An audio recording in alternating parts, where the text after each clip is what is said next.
Hi, good afternoon, and thank you for tuning in this afternoon. Much appreciated. Alongside, a little bit special today, I've got Jan. Jan from New York City saves money. Hey, Steve, and it's not even Saturday, it's Thursday. Yeah, yeah, it's a different day. I figure, we could go ahead and talk about some low ingredient foods, recipes. Did you, by chance, happen to have any that you would like to put out? Absolutely, positively, yes. Hi, everybody. Thanks for being here. Thanks for having me, Steve. It's always a pleasure to be on your channel. The less ingredients we need means this: simplicity for the meal itself, a lower grocery bill at the end of the month, most of the time, a whole lot less cleanup as well. So, I personally, Steve, I think in groups of three when I want to make a low ingredient meal. Okay, I'll give an example. Steve, one of the most simplistic meals, and I just had one before I came to your broadcast studio. One of the most simplistic meals is a sandwich. A sandwich is usually, many times, just two ingredients and a condiment. But you can make it a little more special and make your sandwich maybe with a little bit of tomato, or if you want tomato and lettuce, which equals four ingredients: the bread, the protein, and that, or just make it completely a vegetable sandwich. Steve, I know that you did a video previously on Recipe Tuesday, and he'll talk about that later. But the idea being is keeping the ingredients low. Steve, also, and everyone else, pasta is one of the easiest part component of a three ingredient recipe. Pasta doesn't have to be, pasta can be played up or pasta can be played down.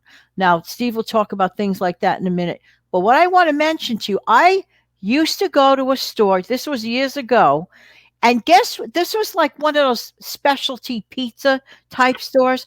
Guess what their most popularly sold thing sold there? You're not going to believe this, Steve, sitting or standing.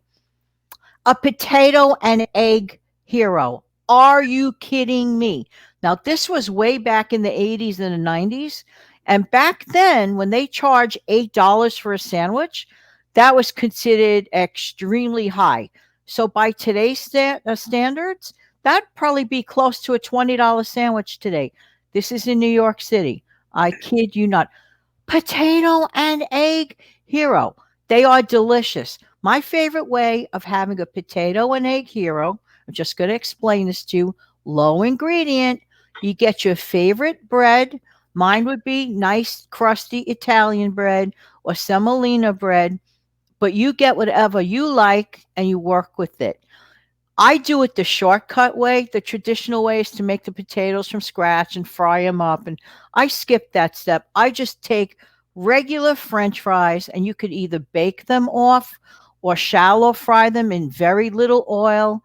And then what you do is you incorporate some scrambled egg with it, and you could put chopped green pepper. So basically, it's the potato, it's the egg, it's the pepper. Now, that be four ingredients. Some people put actual onion. I work with onion powder. Onion powder for me is just a lot easier, and not everybody likes chunks of onion on their sandwich. It also keeps the ingredient level down. Steve, can you imagine spending $20 in today's standards for something low ingredient, potato and egg hero? But yet, this is what people are willing to pay. It's a low ingredient idea. The other thing Steve and I were discussing, in, as we call the green room before we come on, is that okay, is that you don't have to have a lot of money either to do it. You could put everything together and pick out your favorite stuff of choice. You do not need, you could have breakfast for lunch or dinner. I think recently Steve discussed that he had breakfast for lunch. Breakfast is a low ingredient meal.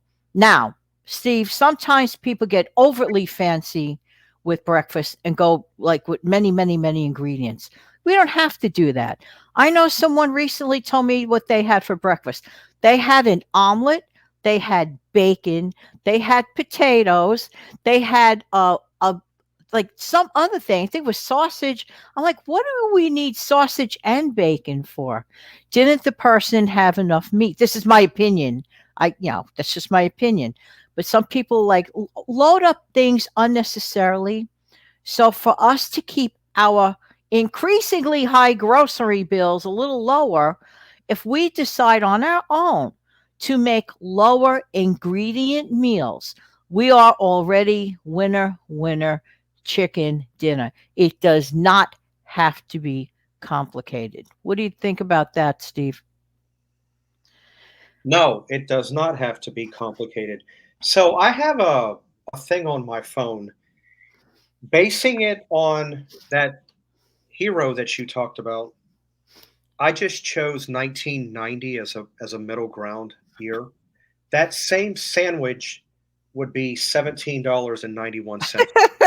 So you and that's based on last year's figures, but you were very close. I mean, you didn't miss it far at all. What, a couple of dollars and some Oh, cents? So thank you for checking that because I was really wondering. And we're not talking about like, like Rockefeller ingredients here. We're no, talking about a basic potato. All right, eggs could be a little pricey, but still, it's not shouldn't amount to that much, that sandwich. But people, the highest selling item, and this was a specialty pizza place, Steve. Oh yeah, mhm, they sold pizza. Yeah. Guess what? Most people, they were two different lines in the place, and I was always on the sandwich line with everybody else. And always and always, that potato and egg hero sandwich was the longest line. Then one day I said, "What am I doing? I could do this at home. My mother used to make them." I said, "Wait, Jen, you were weaned on this. Go home and make it." yeah, and if you think about the cost of making it at home, it would be less than half that. Yes. So basing it on today, it'd probably be around 18 and a little better because this is 2022, but I'm pretty sure you could probably put this whole breakfast together, I would say for about 8 or $9 today's money. So half, I would say about half or Yes. so of what you would pay, you could probably put it together. And you also don't realize that you could make more than one. Yes. So that's where the money's cutting down again. So it's actually um now you're probably in the 70, 75% less because the more you can make, you're cutting down and cut down for each one you make and cut down. So that, yeah, I mean, I'm excited by your checking that number, like a comparison number from what it was then to now. That's a good perspective, Steve. If somebody's putting together a grocery list of their own, what would that value that I paid 25 years ago, what would it be worth right now? If I paid $5 for a sandwich outside now, what would that be? I think that's very good that you did that. right. I'm going to show everybody what it is. It is an app. I don't know if it's coming No, through. I see. Okay, There it wait. is. Now I do a little bit. Yeah. It's AIER cost of living calculator. You Wow. put in the year, the amount down below. You put in, you put in the year, Information. and Yeah. it's the year, the amount, and what year you're comparing it to, like 1990, the amount, 2022, calculate, and it'll give you a breakdown of what it is. You can look up if you ever wanted to know, oh my gosh, well in 1958, a brand new car was about $2,200. Well, yeah, think about something. In 1958, let's do that for a minute here. 1958. Sure. Let's see, $2,200. Oh, but that's not much money. In today's money, that's $22,277.85. So think about that for a minute. Wow. So that's that. But keep in mind, back in the 50s, minimum wage, I doubt I was what, right around $1 an hour or a little less. So, Right. so Wow. but I do have what we're really here about, I want to give away two low ingredient foods that I like to make. One, it's not real beef stroganoff, but it does work. It'll work on a pinch. You can use egg noodle. You could use elbow macaroni. You broil that.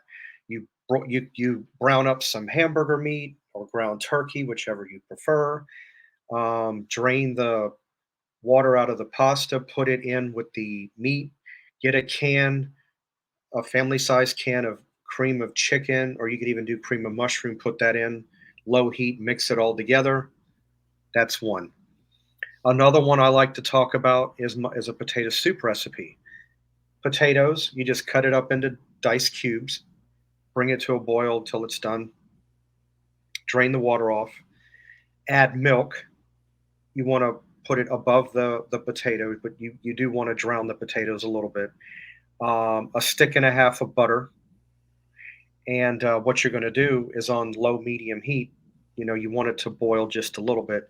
You want to add potato flakes, stir it in, potato flake. What you're going to want to do is you're going to want to bring it to almost, you want to leave it a little thin, and I'll get to my point about that.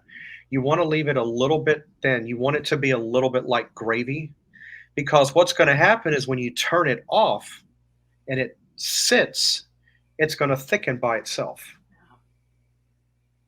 And if you're not careful about the way you thicken it, you're going to wind up with mashed potatoes instead of potato soup. But and that's an easy out. So that's just what butter, milk, Yeah.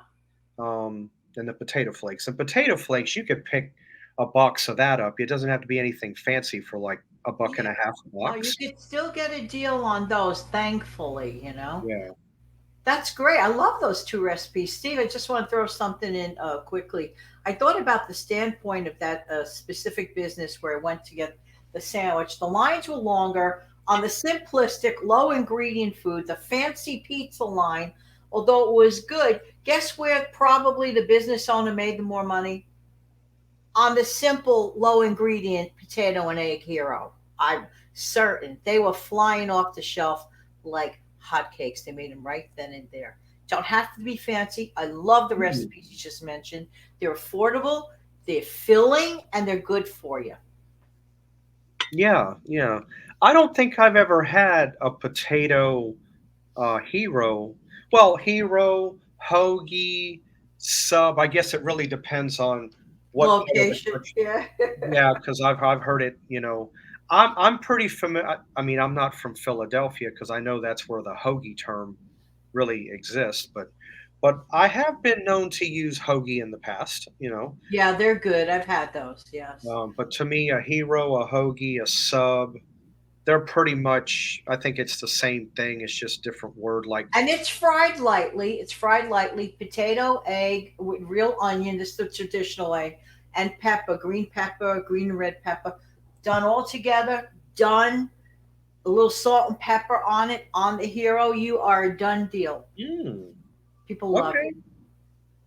I'm in. I Now I'm craving one. Well, I would absolutely go for that. I like the potato. I am a fan of grilled onions. I do like that, Yes. and the egg. So that has to be on a good quality bread. Good Forget it. quality. Yes. Yeah. Okay. Well, I'm glad that you were able to stop by on a Thursday. Thanks for Normally, having me. you're welcome. Normally, you don't see Jan on a Thursday, but this was a little bit of a treat, to put out there. But My pleasure. And this time with the economy and the inflation and the pricing, go with these simple ingredients. Steve gives great recipes on Recipe Tuesday. So there you yeah, go. okay. Well, as you guys know, you're going to get a little bit, like this is a double dose of us, and then of course, on Saturday we'll be back again with our usual, as you guys know us at 1:30. So be on the lookout for that. I just want to thank everybody, you too, Jan, for stopping by. This was fun, a little throw together segment. And we'll see you guys on Saturday. Um, I hope all of you have a great rest of your day, and we'll catch you then. Bye.